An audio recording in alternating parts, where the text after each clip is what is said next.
अभी तक हमने अपवर्तन के नियम भी जान लिए। अब हम जानने वाले हैं अपवर्तन के उदाहरण। क्या जानने वाले हैं? अपवर्तन के उदाहरण। यानी अपवर्तन के वैसे तो बहुत सारे एग्जाम्पल है और आप लोगों को एक ही बात याद करनी है अपवर्तन के लिए। अपवर्तन की घटना का नाम आज यानी आपको कोई उदाहरण दे और आपको पढ़ने से ऐसा लगे कि यार ये तो झूठी बात कह रहा है। जैसे कि यहाँ पर लिखा हुआ पानी में रखा सिक्का ऊपर उठा दिखाई देना। पानी में रखा मतलब पानी है और उसके पेंदे में सिक्का रखा हुआ है और सिक्का ऐसे लग रहा है जैसे कि ऊपर उठा हुआ है। ऊपर उठा हुआ लग ही रहा है, उठा हुआ थोड़ी है। तो ये झूठी घटना हुई ना, तो झूठी घटना हुई तो अपवर्तन की है। दूसरा, पानी में पेंसिल का मुड़ा दिखाई देना। पानी में पेंसिल मुड़ी हुई थोड़ी है लेकिन मुड़ी हुई दिखाई दे रही है, इसका मतलब है वो भी झूठी घटना है। तो किसका उदाहरण है वो? अपवर्तन। तीसरा, पानी में रखे यानी मान लीजिए कांच का कोई बर्तन है, कांच के बर्तन में नींबू रखा हुआ है और आप उस कांच के बर्तन को अगर साइड से देखोगे तो आपको जो नींबू का छोटा सा साइज है ना वो बहुत बड़ा दिखाई देगा। आप ये घर पे प्रैक्टिकल भी कर सकते हो। कोई कांच का बड़ा बर्तन होगा, उसमें आप नींबू को पटक के देखना, साइड में से देखोगे तो आपको बड़ा दिखाई देगा। यानी उसकी जो वास्तविक साइज होगी ना उससे भी आपको बड़ा दिखाई देगा।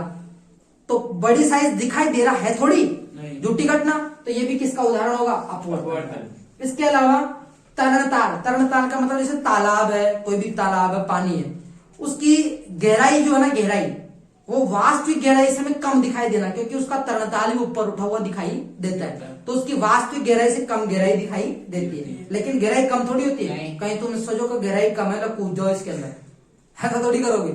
यानी गहराई हमें झूठी दिखाई दे रहा है कि गहराई कम है लेकिन गहराई तो उतनी है, तो झूठी घटना हो गई। तो तरणताल की वास्तविक गहराई से कम गहराई दिखाई देना, ये भी किसका उदाहरण है? अपवर्तन का। तारों का टिमटिमाना। तारों का टिमटिमाना।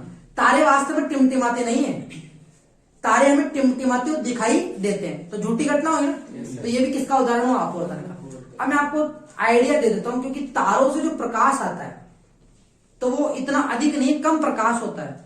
तो वायुमंडल की अलग अलग घनत्व की प्रत्यादि, क्योंकि वायुमंडल से आ रहा है, अलग अलग घनत्व की परतों से गुजरता आ रहा है, माध्यम भी अलग अलग हो गया, अपवर्तनांक भी अलग अलग आ रहा है। तो अपवर्तनांक अलग अलग होने की वजह से बार बार उसका क्या होता है? अपवर्तन होता है और बार बार हमें वो मुड़ी हुई दिखाई देती है, कभी आती है कभी जाती है, कभी आती है जाती है, इसलिए हमें तारे टिमटिमाते हुए दिखाई देते हैं। इसके अलावा सूर्य उदय होने से पहले भी हमें दिखाई देने लग जाता है और सूर्य अस्त होने के बाद में भी हमें दिखाई देता है, ये भी अपवर्तन की घटना है। लेकिन वास्तव में उदय नहीं होता, लेकिन होता क्या है कि अपवर्तन की घटना, क्योंकि प्रकाश की किरण जब आती है नीचे से तो हमारी आंख की प्रवृत्ति है कि वो प्रकाश की किरण जब टेढ़ी है, तिरछी है, अगर उसको थोड़ी सी भी ऐसे आती हुई दिखाई दे गई तो उसको ऐसा लगेगा कि ये ऊपर से आ रही है प्रकाश किरण। मान लो नीचे से मुड़ती हुई प्रकाश की किरण आ रही है, क्या नीचे से मुड़ती हुई आ रही है और आते आपको तो लगा ऐसे, तो आप इस पर स्पर्श रेखा खींच दो तो आपको ऐसा लगेगा कि प्रकाश किरण वहां से आ रही है। यानी हमारी आंख सीधी प्रकाश किरण को देखती है, टेढ़ी को नहीं देखती। अगर हम पाइप को बेंड कर देंगे, देखेंगे ना पाइप को बेंड करके, तो हमें दिखाई नहीं देता। तो प्रकाश की प्रवृत्ति यानी आंख की प्रवृत्ति प्रकाश किरण को सीधा देखना है। कैसे देखना है? सीधा देखना। इसलिए मैं आपको ना अब एग्जाम्पल समझाता हूं कि कैसे।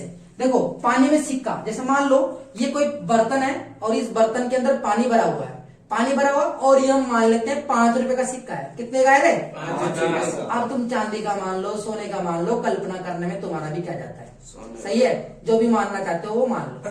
5 रुपए का सिक्का है। अब ये 5 रुपए का सिक्का पानी में रखा हुआ है, देखने वाला ऊपर से देख रहा है, ऐसे जैसे मान लो बर्तन रखा हुआ है, ऐसे देख रहा है, वाह 5 को सिक्को तो ऊपर उठे दिख रहे।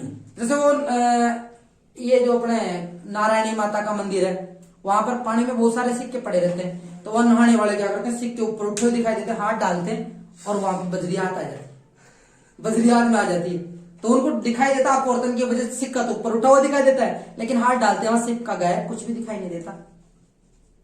तो ये सारी किसकी घटना है? अपवर्तन की। देखो यहां से प्रकाश की किरण आई, ठीक है, तो ये प्रकाश की किरण, क्योंकि कोई भी वस्तु हो उससे प्रकाश की किरणें निकलती है तो निकलती है। जैसे कि मैं हूं ना, तो मेरे से बहुत सारी प्रकाश की किरणें निकल रही है और टकरा रही है, परावर्तन हो रहा है और आपकी आंखों में पहुंच रही है, और आपकी आंखों में पहुंच रही है वहां पर अपवर्तन हो रहा है, क्योंकि हमारे आंख के अंदर भी एक लेंस होता है, मांसपेशियों का बना हुआ पारदर्शी लेंस, तो उससे प्रकाश का अपवर्तन होता है और हमारी आंख के पीछे एक पर्दा होता है जिसे अपन रेटिना या दृष्टि पटल कहते हैं, तो वहां जाकर क्या बनता है? प्रतिबिंब बनता है। तो प्रतिबिंब जो बनता है आंख में रेटिना पर, यानी उसे दृष्टि पटल कहते हैं, तो वहां पर बनता है। तो प्रकाश की किरण निकली। अब देखिए प्रकाश की किरण निकली तो पहले तो ये पानी पानी के अंदर चल रही थी, पानी पानी के अंदर। अब ये वायु में जाएगी, क्योंकि ऊपर अपन देख रहे हैं तो अपने ऊपर वायु तो रहेगी और कुछ थोड़ी रहेगा वायु। तो ऊपर हो गई वायु, ऊपर क्या हो गई वायु, नीचे क्या हो गया पानी। पानी वायु की तुलना में क्या है, सघन। पानी वायु की तुलना में क्या है, सघन। सघन है। तो जब प्रकाश की किरण सघन से विरल में जाती है तो क्या होता है, सघन से विरल में जाती है तो क्या होता है, अभिलंब से दूर होता है, दूर हटती है, अभिलंब से दूर हटती है। तो देखो अब ये प्रकाश किरण यहाँ पहुंची, इस पृष्ठ पे आते ही अपवर्तन होगा। क्या होगा, अपवर्तन। तो हम पहले से अभिलंब डाल देते थे, क्योंकि अभिलंब से तो पता लगेगा दूर जा रही है पास में आ रही है। हम प्रकाश किरण यहाँ पे डाल देते हैं और अब देखो आप ये किरण यहाँ पहुंच गई ना, अरे यहाँ पहुंचते ही अब जानी चाहिए थी सीधी, अगर पानी पानी होता तो सीधी चली जाती, लेकिन अब पानी नहीं है, ऊपर वायु आ गई। तो देखने वाला देखा तो उसको ये प्रकाश की किरण जो है मुड़ी हुई दिखाई दी यहाँ ऐसे, क्योंकि अभिलंब से दूर हट गई। दूर हट गई, अभिलंब से दूर हट गई, समझ गए ना भाई। ये प्रकाश किरण सघन में आई, अपवर्तन हुआ यहाँ से, क्योंकि अपवर्तन वाला माध्यम आ गया, अपवर्तक पृष्ठ। तो ये अभिलंब से दूर हटी और ये ऐसे चली गई, चली गई। अब देखने वाला यहाँ मान लो यहाँ से देख रहा है, देखने वाला यहाँ से देख रहा है। और मैंने अभी आपको बताया था कि देखने वाले को ऐसा लगेगा कि प्रकाश की किरण सीधी जो है ना, सीधी देखेगा, वो टेढ़ी दिखाई नहीं देगी उसको, सीधी। तो सीधी उसको लगेगी कि प्रकाश की किरण यहाँ से आ रही, कि ये सिक्का जो है वो यहाँ पर है, उसको ऐसा लगेगा, आंख को भ्रमित करेगा, आंख भ्रमित होगी कि सिक्का कहाँ है, क्योंकि प्रकाश की किरण उसको ऐसे आती हुई दिखाई दे रही है। तो उसको ऐसा लग रहा है कि प्रकाश की किरण यहीं पर है और यहाँ से सिक्का उठा हुआ दिखाई देगा, और सिक्का अपनी वास्तविक गहराई से आपको कम गहराई पर दिखाई देगा, और यहाँ पर आपको 5 रुपए का सिक्का वापस से दिखाई देने लग जाएगा। तो इसका कारण आप समझ गए। ऐसा ही पेंसिल का है, पेंसिल में भी क्या होता है, पेंसिल में भी जैसे मान लीजिए पानी है, या फिर मान लो पानी, अगर आप केरोसिन लोगे, तारपीन का तेल लोगे, तो भी कुछ ना कुछ परिवर्तन तो दिखाई देगा, यानी उससे कम मुड़ा हुआ दिखाई देगा। अपवर्तनांक का निर्भर करता है, पानी का अपवर्तनांक जो होता है वो 1.33 होता है। कितना होता है, 1.33। तो देखो अगर मान लो पेंसिल रखी हुई थी, यहाँ पे अपन ने ऐसे रखी, तो ये पेंसिल मान लो ये रखी आपने ऐसे, तो इससे प्रकाश किरण जाएगी। मान लो यहाँ से प्रकाश किरण गई, माध्यम चेंज हुई, और ये विलंब डाला तो ये विलंब से दूर हटेगी, ऐसे जाएगी। तो ये पेंसिल आपको थोड़ी और ऊपर उठी हुई दिखाई देगी, ये थोड़ी और ऊपर उठी हुई दिखाई देगी, ठीक है, क्योंकि उसको लग रहा है आंख को, अगर इधर से देख रहा है तो कि यहाँ पे आ रही है, ठीक है। चित्र थोड़ा आंख का सही नहीं बन रहा है।